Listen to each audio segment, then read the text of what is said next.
Kalau masih loading record.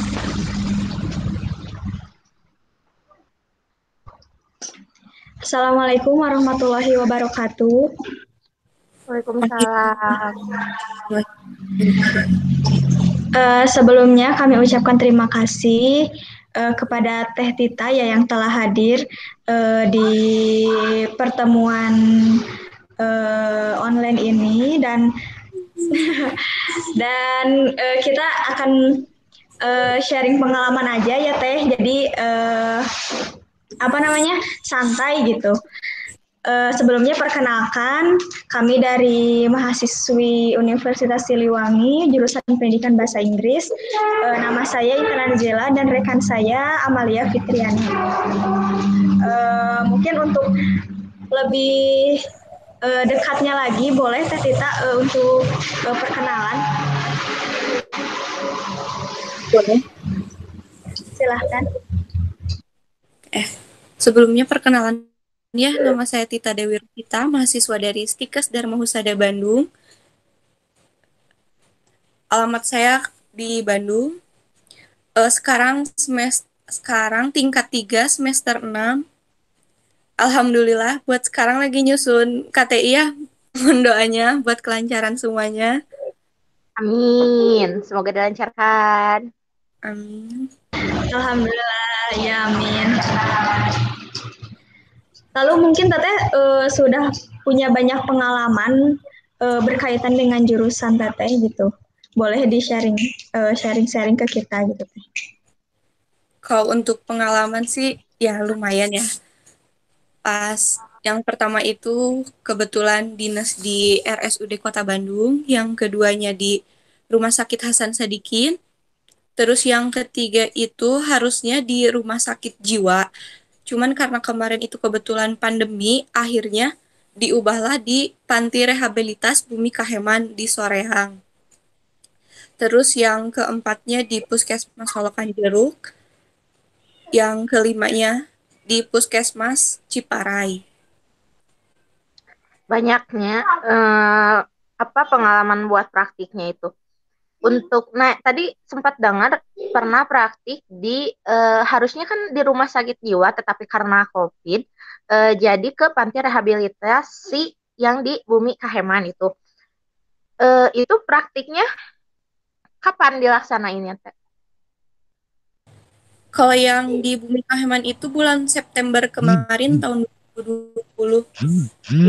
Hmm, berapa lama di sana setiap praktiknya, Kak?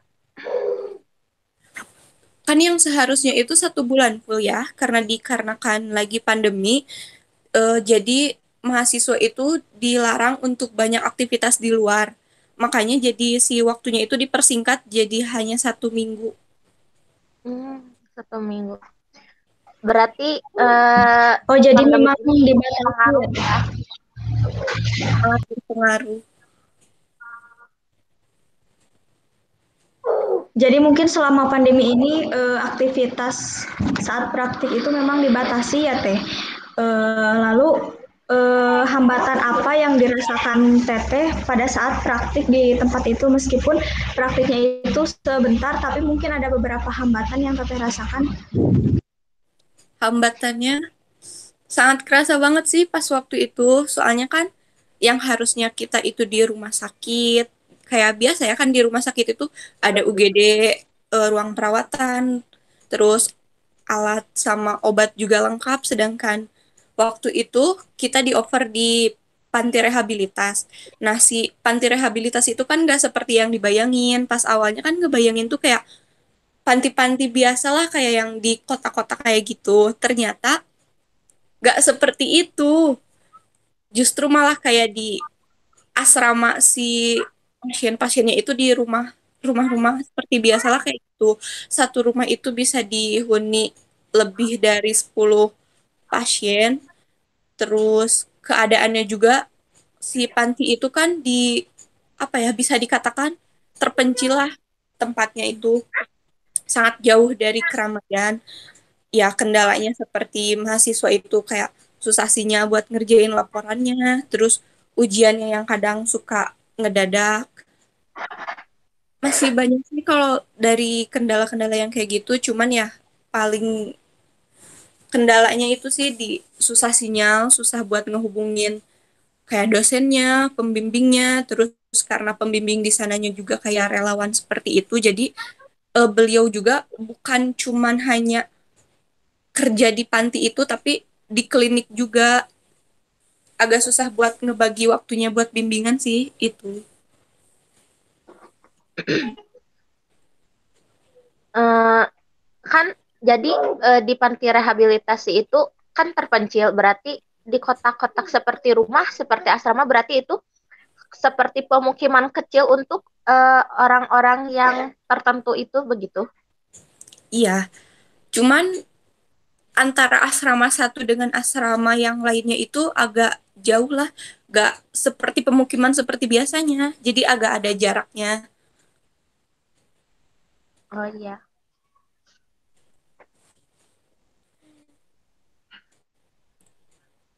Jadi Eh, memang banyak sekali hambatan ya Teh. Terus kalau untuk praktiknya itu Teteh milih sendiri ke tempat itu atau dipilihkan sama dosen pembimbing atau seperti apa Teh? Kalau untuk praktek sendiri kebetulan ditentuin sama pihak kampus ya, jadi gak bisa kita nentuin di mananya, jadi paling cuman dikasih tahu nanti perkiraan bulan ini tanggal segini kita ada praktek di sini, kayak gitu sih.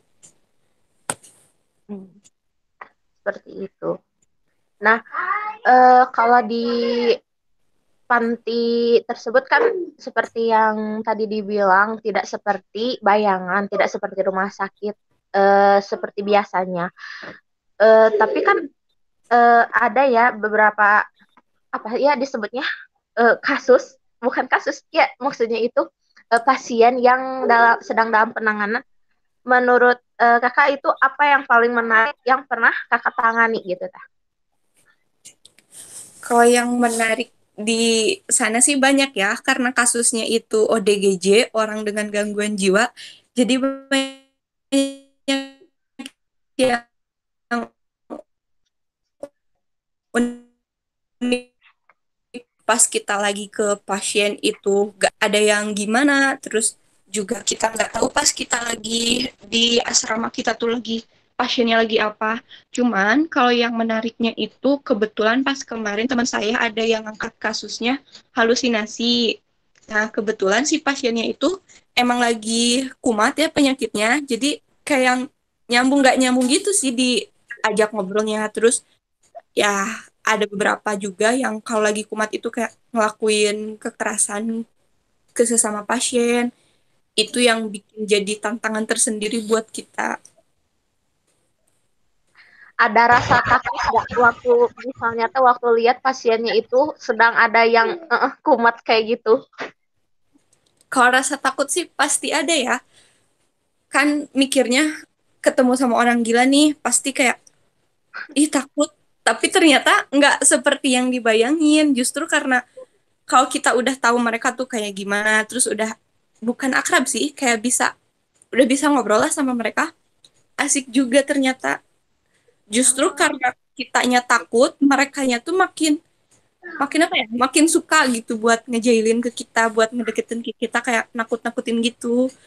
Jadi harus dari Oh, diri kita dulu sendiri. Kalau kita tuh beranilah sama mereka, merekanya juga pasti gak akan kayak gitu. Soalnya pernah juga ada pengalaman waktu itu sempet pernah takut buat ngedeketin ke mereka, malah merekanya juga yang kayak apa ya? Jadi pandangannya tuh kayak sinis, kayak gitu lah ke kitanya tuh.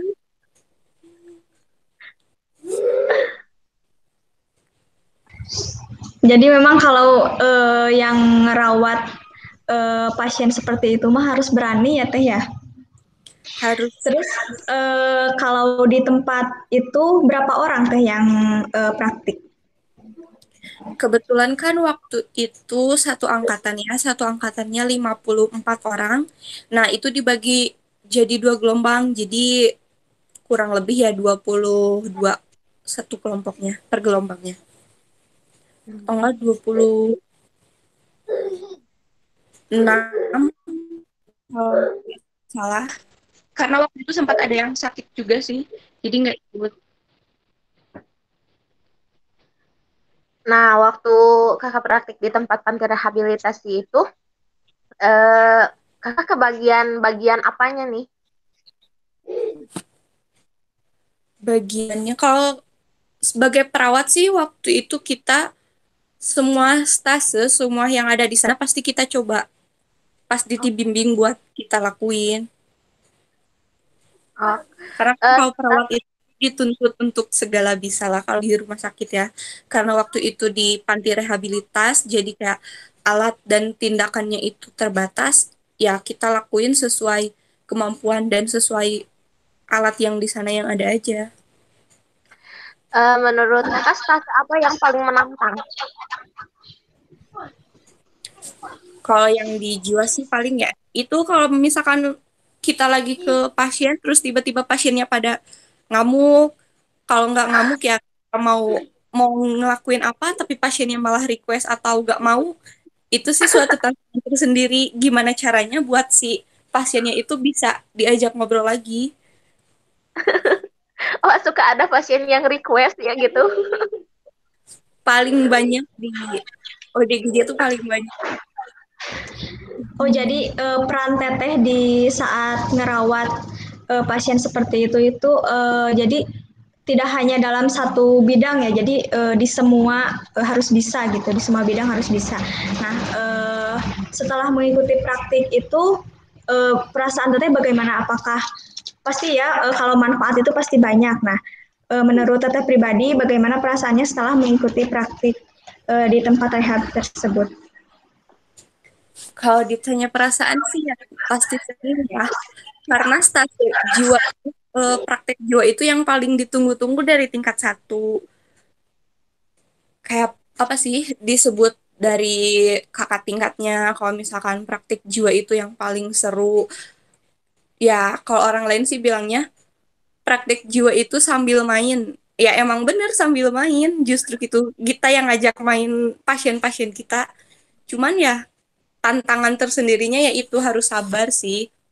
Kan nggak bisa diprediksi ya pas kita ajak ngobrol pasiennya, nggak tahu tiba-tiba nanti ngamuk atau nggak mau gitu. Kadang kan suka ada juga tuh yang pasiennya bipolar. Bipolar itu kan jadi si moodnya itu nggak bisa ditentuin, bisa aja pas kita ajak ngobrol kayak dia lagi seneng. Nah, pas tengah-tengah kita lagi ngobrol nih, tiba-tiba dia marah atau enggak, tiba-tiba dia nangis. Itu sih yang paling berkesannya tuh, yang paling dapatnya. Terus pas yang di Kaheman itu, kayak rasa kekeluargaannya itu yang paling dapat buat satu angkatan. Jadi di panti tersebut itu cukup banyak ya teh yang dirawatnya itu. Cukup banyak, kurang lebih sih ada lebih dari 50 orang, ada kayaknya. Hmm, itu tuh pasti kan beda-beda ya kasusnya itu ada apa aja gitu teh yang setahu teteh gitu. Kalau setahu saya sih ya, yang paling banyak nih kasusnya halusinasi, terus ada juga yang bipolar, resiko kekerasan, terus isolasi sosial juga ada, harga diri rendah juga ada. Cuman yang paling dominan itu kasusnya halusinasi. Hmm. Ya bisa jadi kan penyebabnya itu dari stres atau pernah ngalamin rasa nggak itu di masa lalu. Itu yang paling banyak. Hmm, cukup banyak juga ya. Tapi teh kebanyakan dari kalangan dewasa, anak-anak atau remaja gitu. Kalau yang kemarin di panti rehabilitas itu kebanyakan orang dewasa. Cuman sempat pernah ada yang masih anak-anak, gak tahu umur berapa ya, soalnya dari petugasnya sendiri itu si pasien yang anak-anak itu udah keluar dari sana, udah dijemput sama keluarganya sebelum kita di sana. Jadi jarang banget sih kalau kasus di panti rehabilitas yang anak-anak, yang banyaknya itu orang dewasa. Nah, kalau yang anak-anak banyaknya, setahu saya di rumah sakit jiwa di Cisarua. itu kebanyakan pasien yang dari panti rehabilitas itu kan sebelumnya, sebelum dia ke sana itu, sempat dibawa dulu ke rumah sakit jiwa. Nah, bukan alternatif pengobatan sih, kayak kalau dari puskesmas ke rumah sakit kan itu rujukan. Nah, itu kayak rujukan lagi dari si rumah sakitnya, disarankan kalau misalkan mau dirawat di panti tersebut.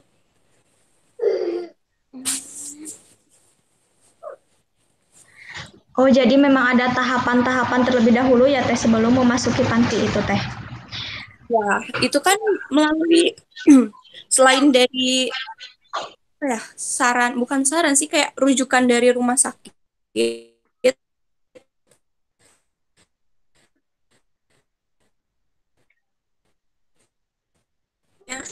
Gak semena-mena dong kan kita tuh gangguan jiwa seperti itu langsung dimasukin ke situ, pasti ada penanggung jawabnya juga sih.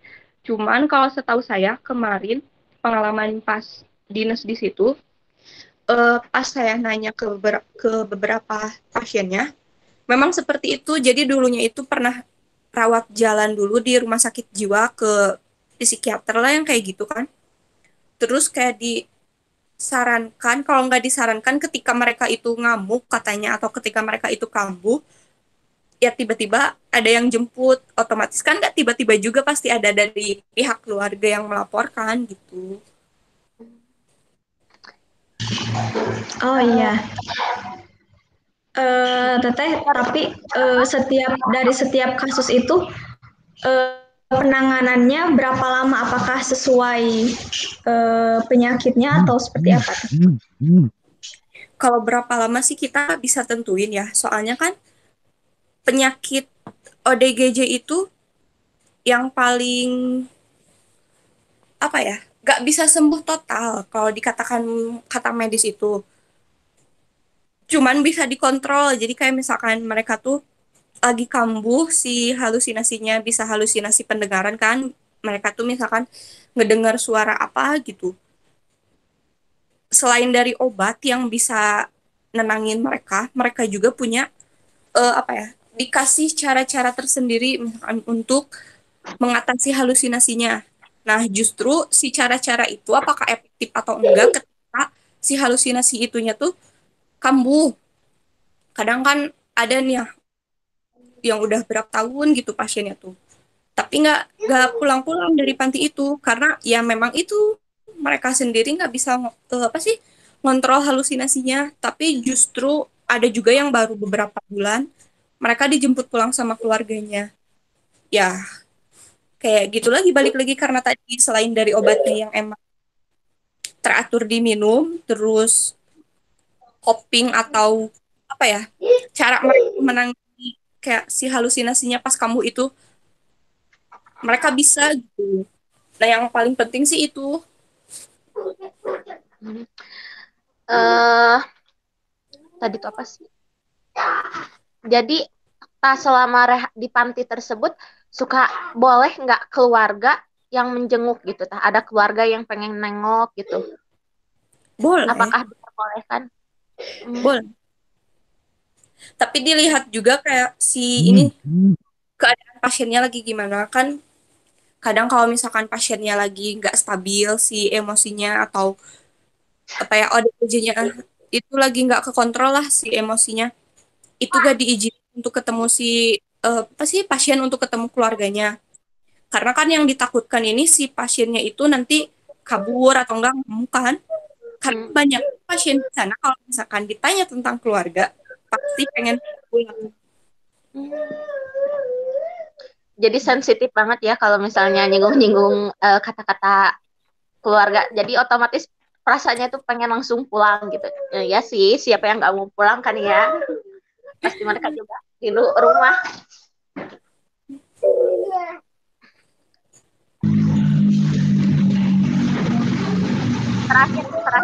Pertanyaan terakhir.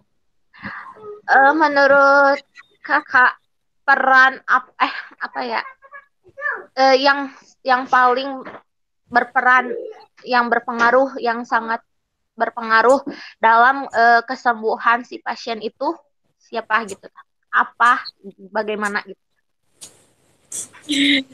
Ya, makasih pertanyaannya banyak sekali. Kalau yang paling berpengaruh untuk kesembuhan si pasien itu tersendiri sih yang pasti keluarga ya. Soalnya kan yang bertanggung jawab terhadap pasien itu, yang penuh tanggung jawabnya itu keluarga sendiri kan. Kita kita perawat itu atau tenaga medis tugasnya cuma hanya membantu ketika si pasien itu keluarganya nggak ada kan. Kalau mereka lagi di rumah sakit, kayak di rumah sakit jiwa itu kan keluarganya nitipin ke petugas yang ada, otomatis tanggung jawab kita. Tapi tanggung jawab sepenuhnya itu sebenarnya ada di keluarga tetap. Soalnya kalau misalkan pasien itu pulang, otomatis ke rumah kan. Yang tanggung jawab penuh juga pasti keluarga di rumah, bukan kita lagi. Kita cuman bisa kayak ngingetin misalkan bulan depan kontrol atau misalkan obatnya diminum teratur, hanya bisa mengingatkan saja sih. Selebihnya kita balikin lagi ke keluarga. Soalnya kan kalau ada tindakan atau ada apa-apa juga pasti kita ngehubunginnya ke keluarga lagi. Gak semena-mena kita apa ya? Karena yang di rumah sakit itu atau di panti itu kita yang pegang, kita juga nggak semena-mena gak seenaknya buat kayak, oh ini pasien ini lagi ngamuk, kita kasih obat ini nih, kita kasih tindakan ini. Nggak gitu juga, pasti ada persetujuannya juga sebelumnya. Ya, jadi intinya eh, pendukung yang paling utama itu tetap ya keluarga, meskipun keluarga juga kan ada apa bimbingan dari tenaga medis, mungkin obatnya jam segini dimakan ataupun tindakan jika pasien kambuh itu harus seperti apa, tetap ya harus dibimbing sama tenaga medis. Iya. Sudah mungkin ya Mel, alhamdulillah kita sudah sharing pengalaman yang sangat bermanfaat dan itu merupakan ilmu baru ya buat kita, karena kita kan tidak berkecimpung di dunia perawatan dan medis segala macam gitu. Jadi ini salah satu ilmu baru buat kita. Alhamdulillah, terima kasih banyak Teteh sudah menyempatkan waktunya untuk bergabung bersama kami untuk memenuhi tugas UTS ini Teh. Ya, sama-sama ya.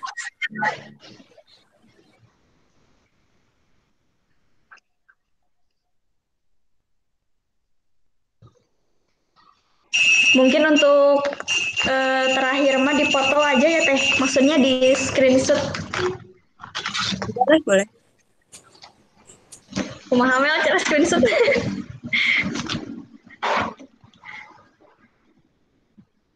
Mel unmute Mel. PRT window, PRT screen ada di atas. Ada. Sama window ya. Kamu coba ya.